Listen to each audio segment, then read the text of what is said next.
Appreciate you guys coming out. It's frigid weather, so to hear me talk about the North Side Fix. Just a little bit about myself. I haven't been at ODOT very long, about 9 months now. I came from Marion County. I was a deputy engineer up there for the county engineer's office. I graduated from Ohio Northern University in 2005. My bachelor's in civil engineering. Hold the microphone closer. A little closer? Okay, perfect. All right, here we go. Now we're ready to go. All right, so a little bit about ODOT. We cover 8 counties, and District 6 is who we are. We're there in Delaware. The other 80s. And as you can see there, we have some... District 6. Yeah, District 6. So we got Marion and Morrow County, Union, Delaware, Franklin, Madison, Pickaway, and Fayette counties.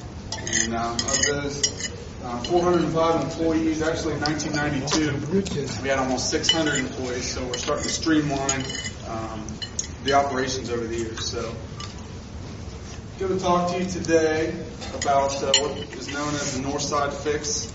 It's a 23-270 project there that you're all familiar with. We had awarded the contract this September. They got started in construction. We're looking at $71.4 million for that project. Also going to touch base on the Dublin 33-270 project as well. And that is going to be an estimate of about $75 million, still in the design phase currently. So you are all very familiar with this picture one way or another, I'm sure. The third, can I see it? The third busiest interchange in Central Ohio, and services about 173,000 vehicles a day. They're 23-270.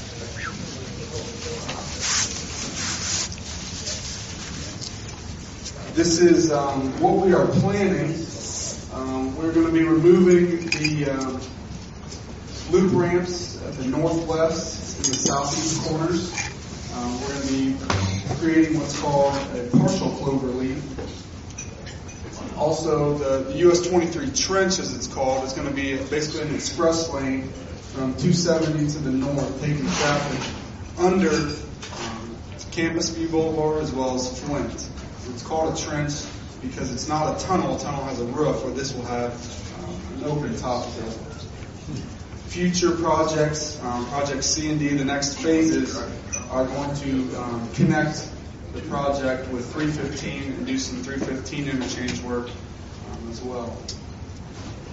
So this is the overall picture of the North Side Fix. In red here, we extend all the way up to Lozelle Road. But the major work is the trench that I mentioned and the interchange. And we have the weaves that go on here, the 270.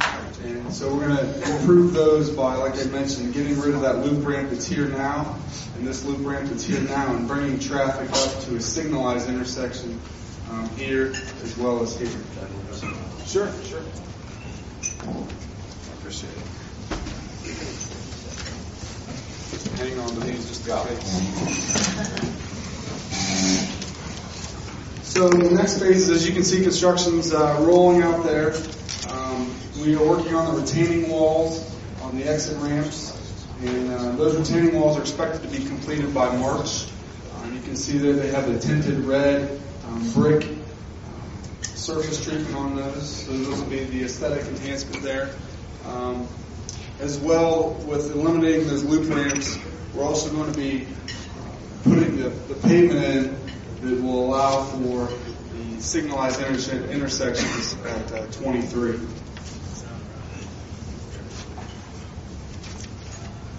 Now the trench, as I mentioned, will take you from 23 or 270 all the way up to about where the big boy is there, Northwoods Boulevard.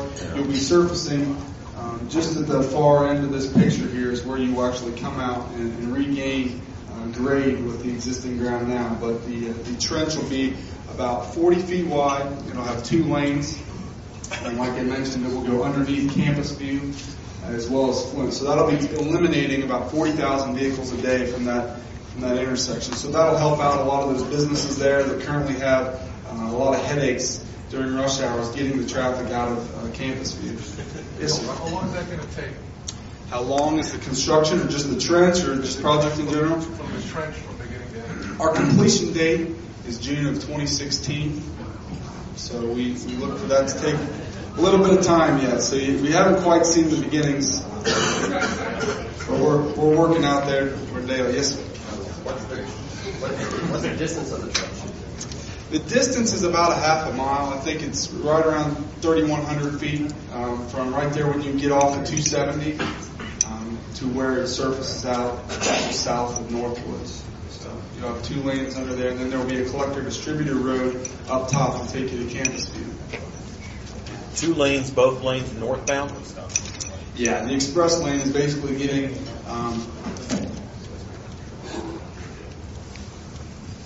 back to you. We have to get this traffic out off of 270. So in order to do that, we're getting the express lane that goes northbound so we can alleviate that congestion, improve safety, and help out with traffic. Can you get into the trench from both sides of 270? Yeah. When you say both sides, as you're exiting both sides, when you exit... When you're coming from Dublin, you're coming one direction, Westerville's another. Eastbound, you come up to an intersection with the signalized movement, and you'll be able to jump in there. As well as westbound, as you're coming from 71 area, you'll come up to another intersection. You'll be able to jump into the trench or stay up at the top of the collector distributor to access the businesses at Campus View and Dimension Drive back there when you want to go see the IMAX with your sweetheart, you know. So that was 30 years ago. No longer a sweetheart.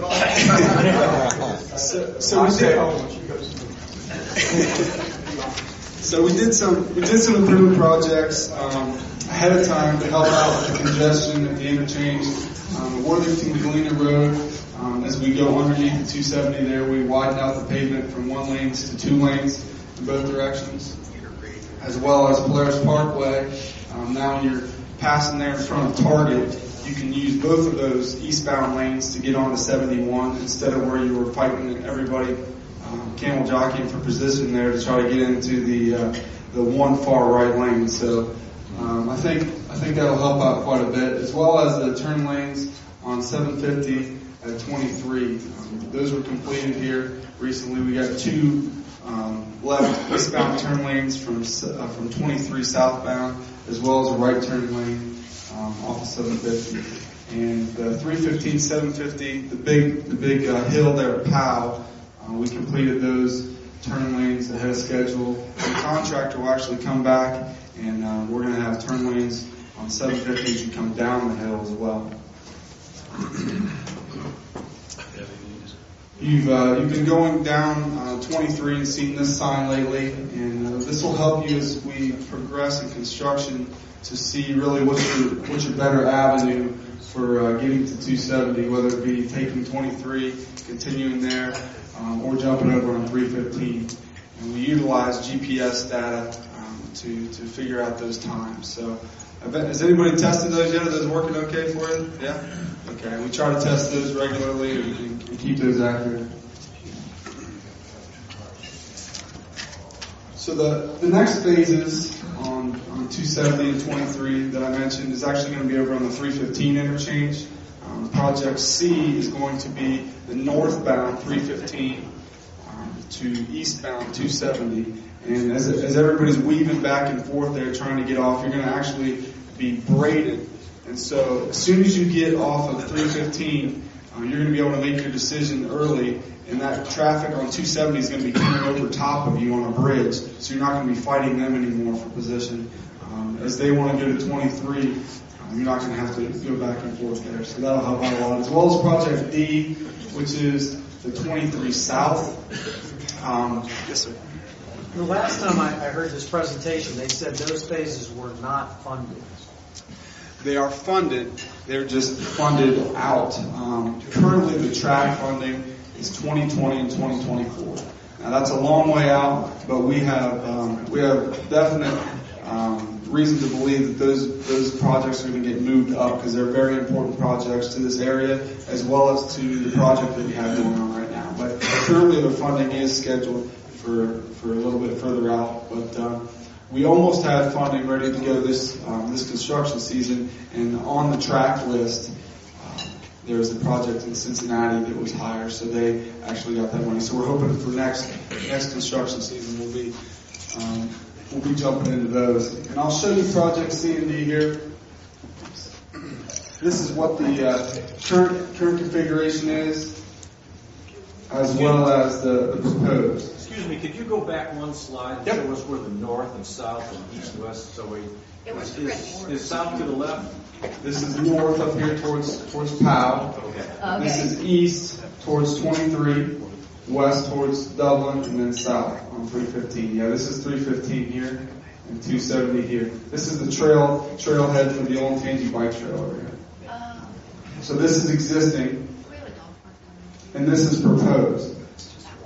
And here's the bridge that I was talking about. The 270 traffic will be able to jump off and go over top of the 315 traffic. So there'll no longer be a fight for that. And that's Project C. And then Project D will pick up right where Project B, which is the 23 Trench project, right where that left off, and allow you to get an express lane from 23 south. If you want to stay on 270, you'll have your own designated lane. If you want to be on 315, you'll have your designated lane. Those will be separate exits, basically. Southbound 315 will have a new ramp as well, and it'll come over top of 315. And if you want to exit to 270 to the east. This ramp right here is currently not funded, and we expected that to be further out in construction. That's the northbound 315 to westbound 270. So talking about Dublin, Dublin has put forth some effort to make this project happen. We're looking at a heavily congested area at 33 and 270 that ODOT has put on their top priority list to try to get that problem solved. And it's currently in the design phase right now. So just a few stats there that we are looking at. $75 million estimate for the construction cost, and I believe Dublin has put forth $14 million of that other own local funds. So what we have here is that the issues in the middle are the weaves and the merges that cause congestion as well as traffic accidents. So we're trying to get rid of those initially. And we'll start up here at 270 southbound. You're going to make your decision up here whether you're going to Avery Muirfield or whether you're going to get off and stay off on 33 161 headed west. So if you are getting off on Avery Muirfield, you're going to take this ramp right here, this dark black line. And if you would like to stay on 33, you'll take this other ramp here. So you have two separate ramps, and you won't have that weave issue. If you're coming 270 north, you're pretty much going to do the same thing as far as what you're doing today in getting off that exit. But you'll now have a signalized interchange up here just for eastbound 161 and 33. Let's talk about westbound to 270 here. As you come off of 33, you're going to have a northbound ramp, kind of like today. But if you'd like to go 270 southbound, you're going to have a special flyover ramp that goes underneath of 33, goes over top of 270 to go south there. So that'll help out the weaving and the congestion there. So we're going to end up eliminating this loop ramp right here. Let's see, if you're coming eastbound 33, similarly, if you'd like to get on 270 north, you're going to have your own bridge over 270 here and under 33 there to go north on 270. So getting rid of those merges and those weaves is really going to help out safety as well as congestion. Why would they, I know obviously there's more traffic there now than when this was originally designed, but why what's the school of thought? Why was it not designed this way originally to eliminate weeds? I guess back in the day, we were kind of polite. We were, come on, go ahead, jump over there. The weeds were no big deal. But now that we have a lot more traffic and a lot more people trying to get where they want to go now and not really patient about it, you have a lot more issues where you're getting into a bunch of traffic accidents and that sort of thing. The design, I believe the design year on that, I think this is close to a 38-year-old interchange. So I think back then your volume of traffic. This is a two-phase project. So the second phase will actually remove this loop ramp, the northbound to westbound movement, and you'll have a flyover ramp that takes you up and over the interchange to 33 westbound, 161. So Brianna and the ladies at PIO, Public Involvement, we communicate all sorts of different ways, Facebook and Twitter.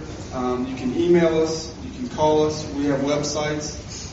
Both of these specific projects today that we talked about will have websites that you can go and get updates on. Here's actually what the 270 project website looks like. If you click... Sorry. If you click right here, you can receive traffic alerts, and we can send those directly to your email. You can put in your email address.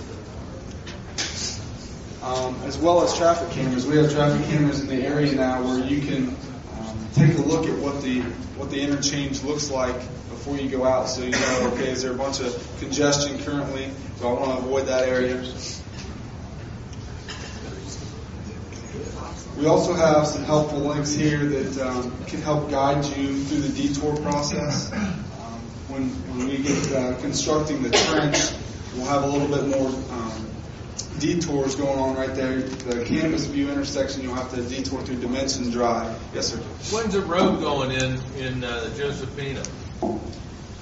Josephina Road, I believe that's in phase 3. Are you talking the road that cuts through the house that was removed? Yeah. I believe that's in phase 3. So once they finish up the water line and the temporary pavement, they'll get that connection over. So I don't believe it will be until next summer. Jeff, you can't get there. So As long as I can get to York, I'm fine.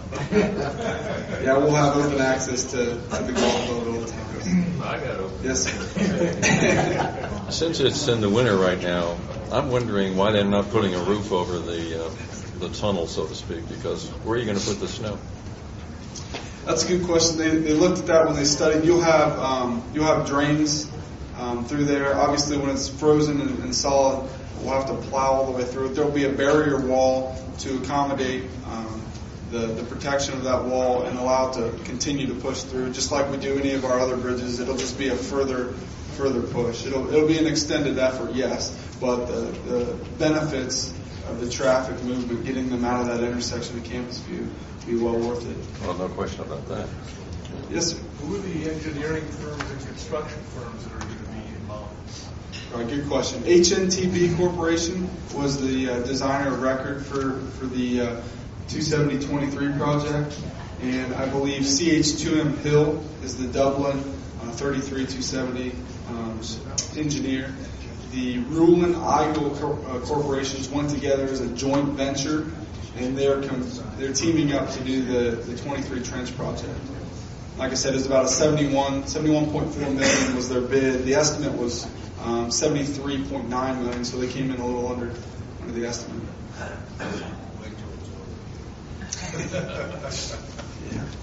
Yes, sir.